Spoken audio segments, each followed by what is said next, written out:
അപ്പോൾ ഇന്ന് ഞാൻ ഒരു ബംഗാളി ഡിഷാണ് ഉണ്ടാക്കാൻ പോകുന്നത്. ബ്രിഞ്ചോൾ കൊണ്ട് ഒരു ബംഗാളി ഡിഷ് ഉണ്ടാക്കാൻ. അതിന് വേണ്ടിയിട്ട് ഞാൻ ബ്രിഞ്ചോൾ ഈ പരുവത്തിൽ കട്ട് ചെയ്ത് വെച്ചിട്ടുണ്ട് വട്ടത്തിൽ. അത് നമുക്ക് ഈ ബൗളിലോട്ടൊന്ന് മാറ്റാം. ഇതിലോട്ട് ഒരു 1/2 ടീസ്പൂൺ ഉപ്പ് ചേർക്കാം, 1/2 ടീസ്പൂൺ മഞ്ഞൾപ്പൊടി, 1/2 ടീസ്പൂൺ മുളക് പൊടി. കാശ്മീരി മുളക് പൊടിയാണ് ഞാൻ ചേർത്തിരിക്കുന്നത്. കുറച്ച് എണ്ണയും കൂടെ ചേർക്കാം. ഇതെല്ലാം കൂടെ ഒന്ന് കൂട്ടി യോജിപ്പിച്ച് ഇളക്കിയെടുക്കാം. അപ്പോൾ ഇതെല്ലാം കൂടെ കൂട്ടി യോജിപ്പിച്ച് വെച്ചു. ഇതൊരു 10 മിനിറ്റ് റെസ്റ്റ് ചെയ്യട്ടെ. ഇതിനകത്തോട്ട് 2 പച്ചമുളകും കൂടെ ചേർക്കാം. ഒന്നുകൂടെ ഒന്ന് ഇളക്കാം. ഇവിടെ ഒരു ബൗളിൽ ഞാൻ 1 കപ്പ് തൈര് ഉടച്ചെടുത്ത് വെച്ചിട്ടുണ്ട്. 10 മിനിറ്റ് കഴിഞ്ഞു. നമുക്കിതിൽ നിന്ന് വറുത്തെടുക്കാം.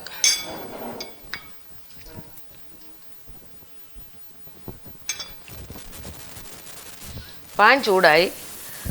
നമുക്ക് കുറച്ച് എണ്ണ അങ്ങോട്ടൊന്ന് ഒഴിക്കാം. ഈ ബ്രിഞ്ചോൾ ഓരോന്നായിട്ട് ഇങ്ങനെ നിരത്തിയിടാം. നിരത്തിയിട്ട് 2 പുറവും മറിച്ചിട്ട് ഫ്രൈ ചെയ്തെടുക്കാം. ഒരുപാടങ്ങ് ഫ്രൈ ആകണ്ട.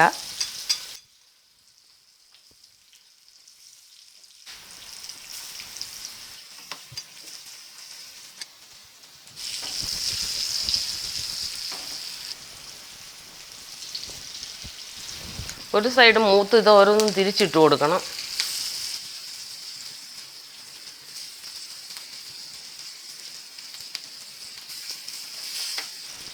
ഇത് ഒരുപാടങ്ങ് മൂപ്പിക്കണ്ട, ഒന്ന് ഷാലോ ഫ്രൈ ചെയ്താൽ മതി.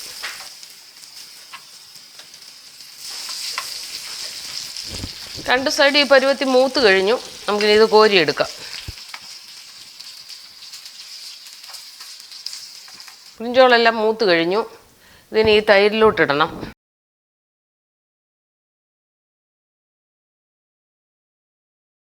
അല്പം ഉപ്പൂടെ ചേർക്കാം. ബ്രിഞ്ചോളിന് നമ്മൾ ഉപ്പ് ചേർത്തതാണ്, എന്നാലും തൈരിൻ്റെ ഇച്ചിരി കുറച്ച് പുളിയുള്ള തൈരാണിത്. അപ്പോൾ തൈരിൻ്റെ പുളിക്കനുസരിച്ച് അല്പം കൂടെ ഉപ്പ് വേണം. ഇനി ഇത് നമുക്കൊന്ന് കടുക് വറുത്തൊഴിക്കാം. അതിനായിട്ട് പാൻ അടുപ്പത്ത് വെച്ചിട്ടുണ്ട്. ഇതിലോട്ട് കുറച്ച് എണ്ണ ഒഴിക്കാം. കടുകിടാം.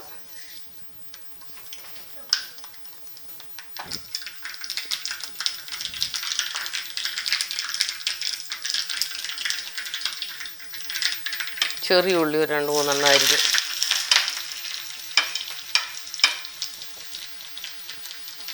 രണ്ട് വറ്റൽമുളക്, കുറച്ച് കരിവേപ്പില.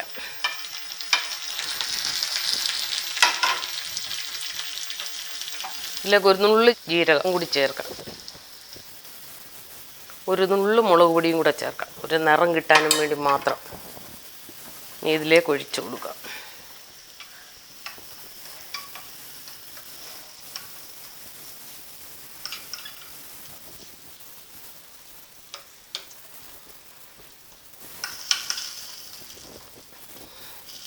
മല്ലിയില വേണമെങ്കിൽ മല്ലിയിലയും കൂടെ കുറച്ച് ചേർക്കാം. എൻ്റെ കയ്യിൽ ഇപ്പോൾ മല്ലിയില ഇല്ലാത്തതുകൊണ്ട് ഞാൻ ചേർക്കുന്നില്ല. ഞാൻ ഇതൊന്ന് ടേസ്റ്റ് ചെയ്ത് നോക്കട്ടെ.